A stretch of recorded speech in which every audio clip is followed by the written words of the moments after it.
Hi guys, welcome back to Swathra kitchen. Today recipe మునక్కాయ నిల్వ పచ్చడి. కమ్మటి రుచిగా ఉండి సంవత్సరం పాటు నిల్వ ఉండే మునక్కాయ నిల్వ పచ్చడిని ఎలా చేసుకోవాలో ఈ రోజు వీడియోలో చూసేయండి. ఇలా చేసి పెట్టుకున్నారనుకోండి, మీరు వేడి వేడి అన్నంలోకి ఎప్పుడు కావాలంటే అప్పుడు వేసుకొని కమ్మగా లాగించేయచ్చు. టేస్ట్ కూడా సూపర్గా ఉంటుంది. నిల్వ పచ్చడిని ఎలా చేసుకోవాలో చూసేద్దాం. ముందుగా 4 మునక్కాయలను తీసుకొని వాటిని కడిగి అలాగే పొడిపట్టుతో తుడిచి చిన్న చిన్న ముక్కలుగా కట్ చేసుకోండి. పీచు అనేది రాకుండా చూసుకోండి.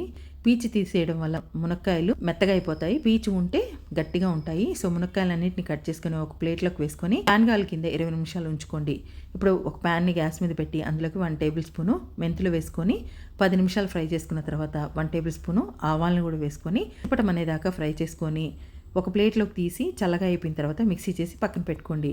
ఈ వేడిగా ఉండే ప్యాన్లోకి 1 కప్పు కల్లుప్పును కూడా వేసుకొని 2 నిమిషాలు ఫ్రై చేసుకోండి. ఇందులో ఏదైనా చెమ్మ ఉంటే వెళ్ళిపోతుంది. తర్వాత మిక్సీ చేసి పక్కన పెట్టుకోండి. ఇప్పుడు గ్యాస్ మీద ఒక బౌల్ పెట్టి అందులోకి 2 గ్లాసులు నీళ్లు పోసి 150 గ్రాముల చింతపండు వేసుకొని చింతపండు బాగా ఉడికి గుజ్జుగా అయ్యేదాకా ఉడికించుకొని పక్కకు తీసేసుకోవాలి. ఈ గుజ్జు బాగా చల్లగా అయ్యేదాకా పక్కన పెట్టుకోండి.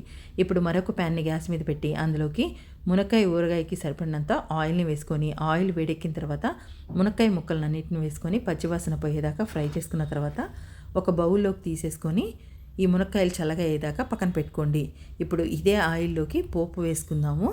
సో 1/2 టేబుల్ స్పూన్ ఆవాలు, 1/2 టేబుల్ స్పూన్ పచ్చెనపప్పు, 1/2 టేబుల్ స్పూన్ మినపప్పు, 7-8 ఎండుమిర్చి కట్ చేసిన ముక్కలను వేసుకోండి, 1/2 టేబుల్ స్పూన్ మెంతులు, వెల్లుల్లి రెబ్బల్ని 1 కప్పు వరకు వేసుకోండి, 1 గుప్పెడు కరివేపాకు వేసుకొని పోపు ఫ్రై అయిపోయిన తర్వాత గ్యాస్ ఆఫ్ చేసేసుకొని ఈ ఆయిల్ చల్లగా అయ్యేదాకా పక్కన పెట్టుకోండి.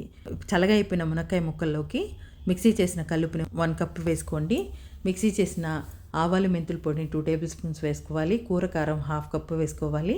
కాశ్మీరీ కారం 1/2 కప్పు వేసుకోవాలి. కారం కనుక మీకు తక్కువ అనిపిస్తే కొంచెం ఎక్కువ యాడ్ చేసుకోండి. అలాగే చల్లగా అయిపోయిన చింతపండును కూడా మిక్సీ చేసి వేసేసుకోండి.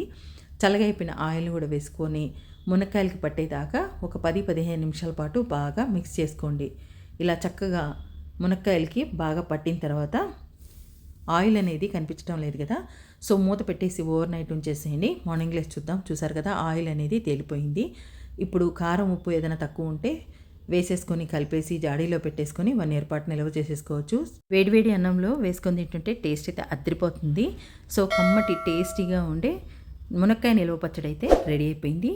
సో మీరు ట్రై చేయండి. మీకు ఎలా వచ్చిందో కామెంట్ చేయండి. వీడియోని అసలు లైక్ చేయండి, షేర్ చేయండి. Thanks for watching.